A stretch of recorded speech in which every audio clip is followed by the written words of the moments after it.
अवी आपल्या आईला म्हणाला, "आई, आज आमच्या ऑफिसमध्ये रात्री पार्टी आहे. त्यामुळे आम्ही पार्टीला जाणार आहोत. सकाळपर्यंत येऊ. तू व्यवस्थित दरवाजा बंद करून घे आणि बाहेरचा गेटसुद्धा लावून घे." हे ऐकून विजयाताई म्हणाल्या, "बाळा, सुनबाई पण तुझ्यासोबत येणार आहेत का?" तेव्हा अवी म्हणाला, "आई, तू नेहमीच अगदी फालतू बडबड करत राहतेस गं. अगं, आता रियासुद्धा माझ्या ऑफिसमध्ये काम करते, तर मग आम्हा दोघांना सुद्धा पार्टीत जावेच लागणार की नाही? यात विचारण्यासारखं काय आहे?" आई म्हणाली, "तसे नाही बाळा, मी तर सहजच विचारलं." तेवढ्यातच रेवा तिच्या खोलीतून बाहेर आली आणि अवीला म्हणाली, "अवी, पटकन मार्केटमध्ये घेऊन चल रे. अरे, ह्या ड्रेसला मॅचिंग कानातले सापडत नाहीत. कोणास ठाऊक कुठे ठेवले आहेत." बायकोचे बोलणे ऐकून अवीने पटकन बाईक बाहेर काढली आणि तो लगेच रेवाला मार्केटमध्ये घेऊन गेला. रात्रीचे 8 वाजले होते. त्यामुळे आपल्या पतीला माधवरावांना वेळेवर जेवण देता यावे म्हणून विजयाताई स्वयंपाकखोलीत गेल्या. त्यांनी पाहिले तर जेवायला काहीच नव्हतं. तोपर्यंत अवी मार्केटमधून आला. विजयाताईंनी रियाला विचारलं, "सुनबाई, आज जेवणासाठी काही बनवलं नाही आहे? तुझ्या बाबांच्या जेवणाची वेळ झाली आहे आणि त्यानंतर लगेच त्यांना औषधसुद्धा घ्यायचे आहेत." तेव्हा रेवा चिडली आणि म्हणाली, "मी तुम्हा दोघांसाठी जेवण बनवत बसू की मग ऑफिसच्या पार्टीसाठी तयार होऊ? हे बघा, आज मी जेवण बनवले नाही आणि तसेही आम्ही दोघे पार्टीला जात आहोत. त्यामुळे आम्ही दोघे तिकडेच खाऊ. तुम्ही तुमचे पाहून घ्या." काही वेळाने अवी आणि रेवा तयार होऊन ऑफिसच्या पार्टीसाठी निघून गेले. इकडे विजयाताईंनी रात्रीच्या जेवणासाठी कुकरमध्ये खिचडी लावली. खिचडी तयार झाल्यावर दोघांसाठी वाढून घेतली आणि आपल्या खोलीत बसून दोघेही जेवण करू लागले. उन्हाळ्याचे दिवस होते. त्यामुळे त्या दोघांनाही खूप गरम होत होतं. जेवता जेवता माधवराव म्हणाले, "किती दिवसापासून मी अवीला म्हणतोय, आमच्या खोलीतला पंखा खराब झाला आहे.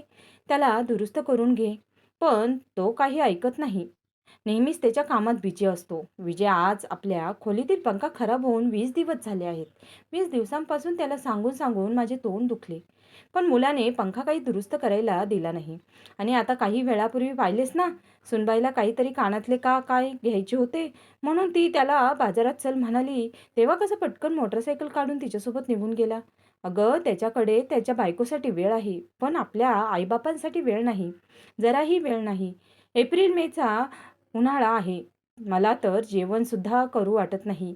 अशा उकाड्यात आजकालच्या मुलांकडे आईवडिलांसाठी आणि त्यांच्या कामासाठी अजिबात वेळ नाही. पण जगभरातील इतर कामे करण्यासाठी त्यांच्याकडे वेळच वेळ असतो. असो, तू तो पेपर इकडे दे रोजच्याप्रमाणे आणि या पेपरने हवा घेता येईल. अशा उकाड्यात झोप तर अजिबात येत नाही. अंगणाकडे झोपावे असे वाटते, पण मच्छर झोपू देत नाही. विजयाताई म्हणतात, "उद्या आवीला आपण पुन्हा एकदा सांगू, आमच्या खोलीतील पंखा दुरुस्त कर, नाहीतर आम्ही दोघेही एवढ्या गरमीत आजारी पडू. मग तुझेच काम वाढेल." असे बोलून विजयाताई दोघांचे जेवणाचे ताट ठेवण्यासाठी स्वयंपाक खोलीत गेल्या. त्यानंतर त्यांनी गेटला कुलूप लावलं आणि सर्व खोलीतील दरवाजे, खिडक्या बंद आहेत की नाही ते तपासून पाहिलं. जेव्हा त्या मुलाच्या आणि सुनेच्या बेडरूममध्ये गेले, तेव्हा त्यांनी पाहिलं तर बेडरूममध्ये एसी तसाच चालू होता. संपूर्ण खोली थंडगार झाली होती. त्यामुळे विजयाताई बेडरूममध्ये 2 मिनिटं थांबल्या. त्यांना वाटत होतं की जसे काही त्या थंड हवेच्या ठिकाणी आल्या आहेत. त्यानंतर त्या एसी बंद करण्याचा प्रयत्न करत होत्या. त्यांना वाटले की मुलगा सकाळपर्यंत येईल, तोपर्यंत हा एसी असाच चालू राहील. पण त्यांना ते बंद करता येत नव्हतं. त्यांनी एसी बंद करण्याचा खूप प्रयत्न केला, पण विजयाताई काही एसी बंद करू शकल्या नाही. त्यानंतर त्या आपल्या खोलीमध्ये जाऊन माधवरावांना म्हणाल्या, "आज खरंच खूप गरम होत आहे. आपल्या मुलाच्या खोलीतील एसी तसाच चालू आहे आणि मला बंदही करता येत नाही. मग आपण असे करूया का? आपण दोघे आज अवीच्या बेडरूममध्ये जमिनीवर अंथरूण टाकून झोपू. कमीत कमी आज तरी आपल्याला व्यवस्थित झोप लागेल." माधवरावांना देखील विजयाताईंचे बोलणे पटले आणि ते दोघेही अवीच्या बेडरूममध्ये अंथरूण टाकून झोपले. एसीच्या थंड हवेत ते तेवढे गाढ झोपले की त्यांना पहाटेचे 5 कधी वाजले ते कळालेच नाही. पहाटे 5 वाजता मुलगा आणि सून जेव्हा आपल्या ऑफिसच्या पार्टीनंतर घरी परत आले, तेव्हा त्यांच्याकडे गेटच्या कुलूपची दुसरी चावी होती. मेन गेटचा दरवाजा उघडून ते आपल्या खोलीकडे मध्ये आले आणि त्यांच्या बेडरूममध्ये आईवडिलांना झोपलेले पाहून अवी आणि रेवाच्या तळपायाची हगच मस्तकाला गेली. अवी मोठ्या आवाजात म्हणाला, "आई, तुम्ही दोघे आमच्या बेडरूममध्ये काय करत आहात? अगं, विसरलीस का? ही माझी आणि रेवाची खोली आहे. तुम्ही दोघे आमच्या खोलीत का झोपले आहात?" मुलाचा आवाज ऐकून माधवराव आणि विजयाताई गडबडीने उठले. त्यांना आपल्या मुलाला आणि सुनेला काय बोलावे हे समजतच नव्हते. रेवा म्हणाली, "या घरात अजिबात प्रायव्हसी नाही. आई, तुम्ही आणि बाबा तुमच्या मुलाच्या आणि सुनेच्या बेडरूममध्ये झोपलात. लाज वाटते की नाही तुम्हाला?" तुमची वेगळी खोली आहे ना, तिथे काहीच नाही झोपलात. इकडे माझ्या खोलीमध्ये येऊन झोपण्याची तुमची हिंमतच कशी झाली? हळू आवाजात विजयाताई म्हणाल्या. सुनबाई, आमच्या खोलीतील पंखा खराब झाला आहे आणि अविला खूप वेळा पंखा दुरुस्त करून घे म्हणून सांगितलं होतं, तरीसुद्धा त्याने काही पंखा दुरुस्त केला नाही.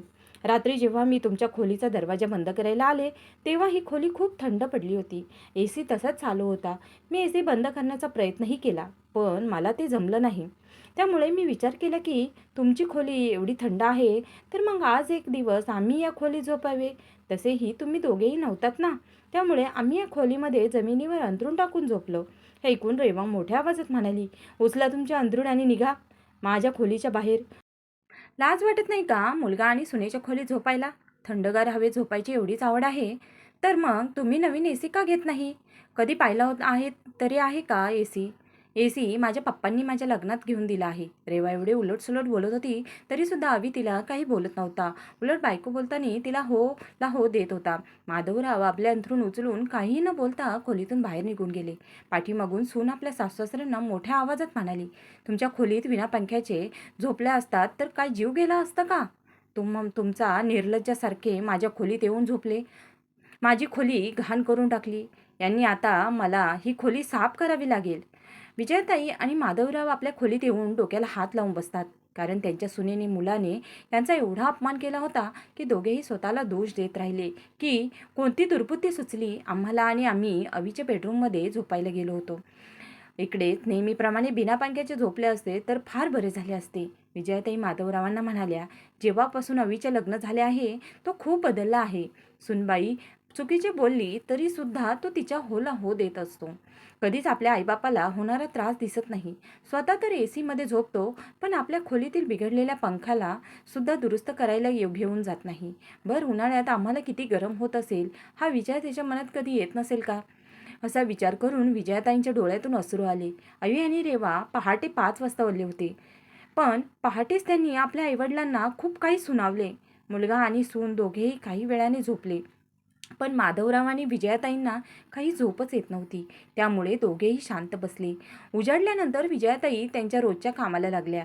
सून तर रात्रभर पार्टीत होती, त्यामुळे ती तर काही सकाळी लवकर उठणार असे वाटत नव्हतं. त्यात आज रविवार होता, त्यामुळे 10च्या आत तर ते दोघेही काही काही उठणार नव्हते. अंघोळ देवपूजा आटपून विजयाताई स्वतःसाठी आणि आपल्या पतीसाठी चहा बनवतात.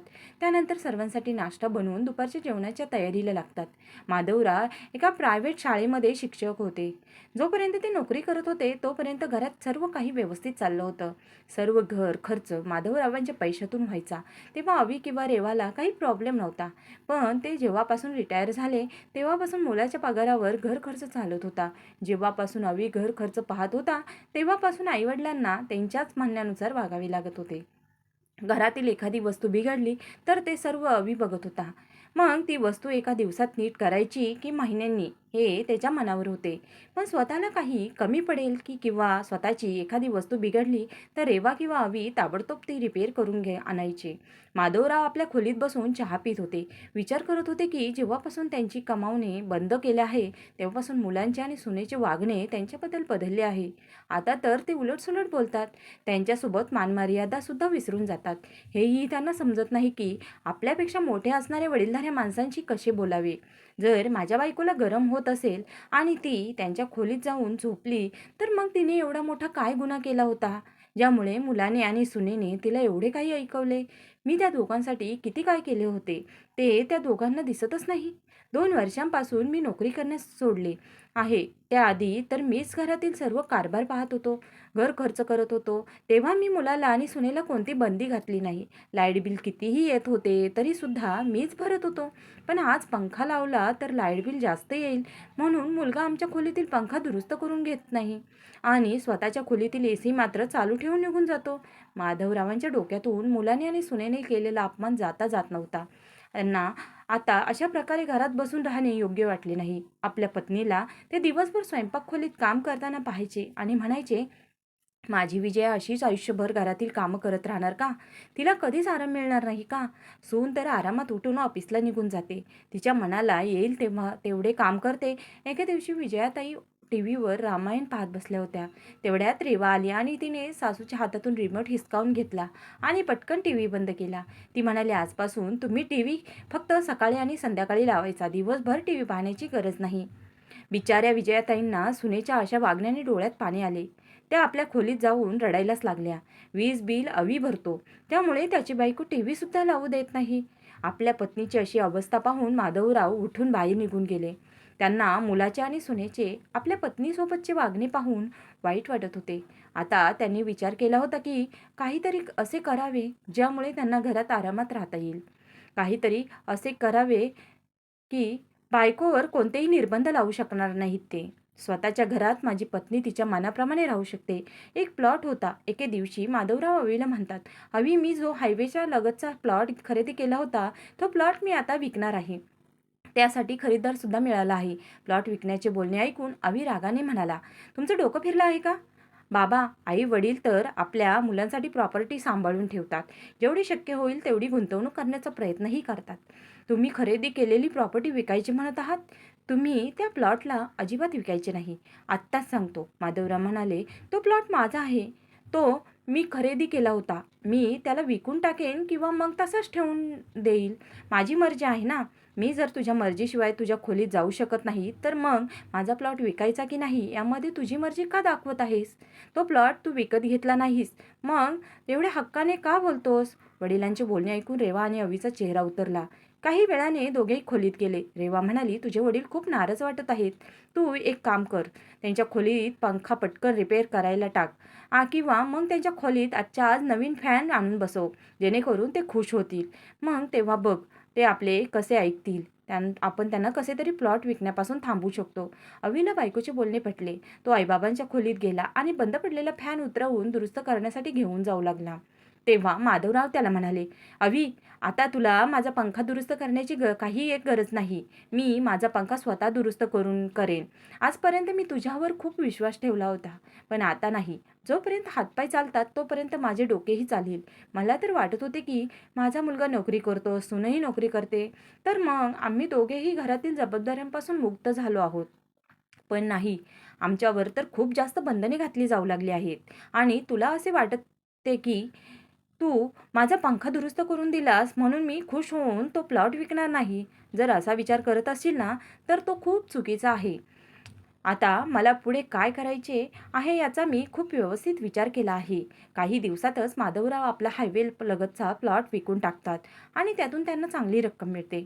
प्लॉट विकून 15 लाख रुपये मिळाले. त्या पैशातून 14 लाख रुपये माधवराव बँकेत जमा करतात. त्याचे त्यांना दर महिन्याला व्याज येऊ लागले आणि व्याजातून ते स्वतःचा आणि आपल्या पत्नीचा छोटा मोठा खर्च पूर्ण करू लागले. आता त्यांना मुलाच्या आणि सुनेच्या पुढे हात पसरावे लागत नव्हते. 1 लाख रुपयांमध्ये त्यांनी आपल्या बायकोसाठी एक मोठा टी व्ही खरेदी केला आणि आपल्या खोलीमध्ये एक नवीन AC बसवून घेतला. ज्या दिवशी माधवरावांनी स्वतःच्या खोलीत AC आणि नवीन टी व्ही लावली, त्या दिवशी रेवा आणि अवी ऑफिसमध्ये होते. त्यांना ठाऊक नव्हते की बाबांनी स्वतःसाठी नवीन AC आणि टी व्ही आणला आहे. म्हणून मुलगा आणि सून बेडरूममध्ये गेले. तेव्हा माधवराव आणि विजयाताई त्यांच्या बेडरूममधून मोठमोठ्याने बोलण्याचे आवाज येऊ लागले. रेवा म्हणत होती, कोणास ठाऊक AC अचानक कसा बंद पडला? अवी, AC नीट करणाऱ्या माणसाला फोन करतोस का?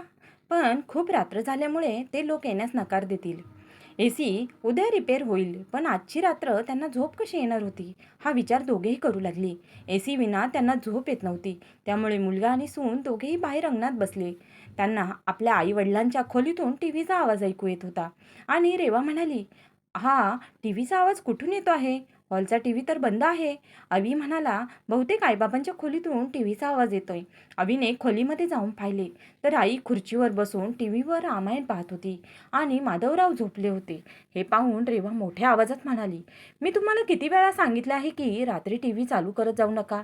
तरीसुद्धा लाईटचे बिल वाढावे म्हणून रात्री उशिरापर्यंत टीव्ही पाहत आहात. आणि हा एवढा मोठा टीव्ही तुम्ही खरेदी कधी केला? त्यासाठी तुमच्याकडे पैसे कुठून आलेत? तेवढ्यात अचानक रेवाची नजर खोलीमध्ये लावलेल्या AC वर गेली. AC पाहून ती आणखी मोठ्या आवाजात म्हणाली, अरे वा, AC कुठून आला आणि कधी लावून घेतला?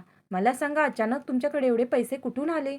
असे बोलून रेवाने विजयाताईंच्या हातातून रिमोट हिसकावून घेतला आणि ती टीव्ही बंद करायला लागली. तेवढ्यात माधवराव म्हणाले, सुनबाई, टी व्ही बंद करू नकोस. हा टी व्ही मी विकत घेतला आहे. विसरू नको की हे घर माझे आहे. त्यामुळे ही खोली माझी आहे आणि मला या खोलीत जे काही करायचे ते मी करेन. माधवरावांचे बोलणे ऐकून रेवा गप्पच बसली. ते पुढे म्हणाले, हो, हा AC आणि टी व्ही मी माझ्या स्वतःच्या पैशांनी घेतला आहे.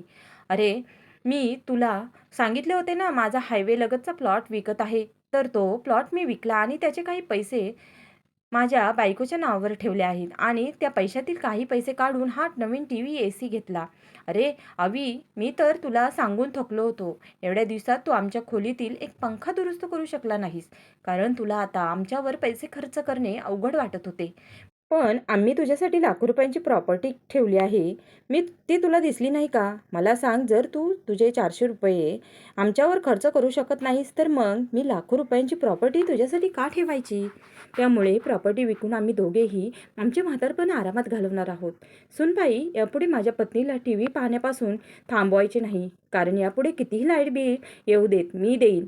तुम्हाला लाईट बिलाची काळजी करायची काही गरजच नाही. पण हो, लाईट बिल भरणार असलो तरीही मी तुम्हाला तुमच्या खोलीतील AC चालू करू नका, मग टी व्ही पाहू नका असे कधीच म्हणणार नाही. माधवरावांची बोलणे ऐकून मुलगा आणि सुनेने मान खाली घातली. त्या दोघांनाही असे वाटत होते की वडिलांनी त्यांच्या गालावर अपमानाची अशी सणकावून चापट दिली आहे. अवी आणि रेवाला घाम फुटला. दोघेही आईवडिलांच्या खोलीतून गुपचूप बाहेर आले आणि अंगणात येऊन बसले. बिचारे ते तरी काय करणार होते? आज तर त्यांचा AC खराब झाला होता. दोघेही घरात असे फेऱ्या मारत होते. त्यांची हिंमत झाली नाही की आपल्या वडिलांना म्हणावे की बाबा, आमच्या खोलीतील AC खराब झाला आहे, तर मी तुमच्या खोलीत येऊन झोपू का? मित्रांनो, आई वडील आपल्यासाठी खूप काही करतात, पण आपण त्यांना असे कठोर निर्णय घेण्यासाठी मजबूर करत असतो. आई वडील ही देवाने आपल्याला दिलेली सर्वात मौल्यवान देणगी आहे. जर आपण आपल्या आईवडिलांना खुश ठेवू शकलो नाही, तर आपण खूप लुजर आहोत. प्रत्येकाच्या आयुष्यातील सर्वात मौल्यवान आशीर्वाद म्हणजे आई आणि बाबा. आपल्याला या जगात आणताना आपल्या आईने किती कष्ट सहन केले, कोणीही विसरता कामा नये.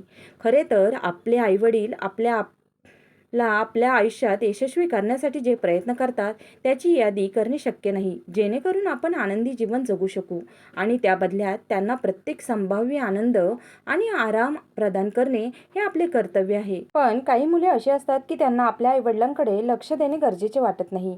अशा मुलांना वठणीवर आणण्यासाठी आईवडिलांनी कठोर निर्णय घेतलेच पाहिजे. तुम्हाला काय वाटते? तर प्रेक्षक मित्रांनो, आजची ही कथा तुम्हाला कशी वाटली ते कमेंटमध्ये नक्की सांगा आणि अशाच नवनवीन कथा ऐकण्यासाठी आपल्या चॅनलला नक्की सबस्क्राईब करा. चला तर भेटूया पुढच्या कथेमध्ये.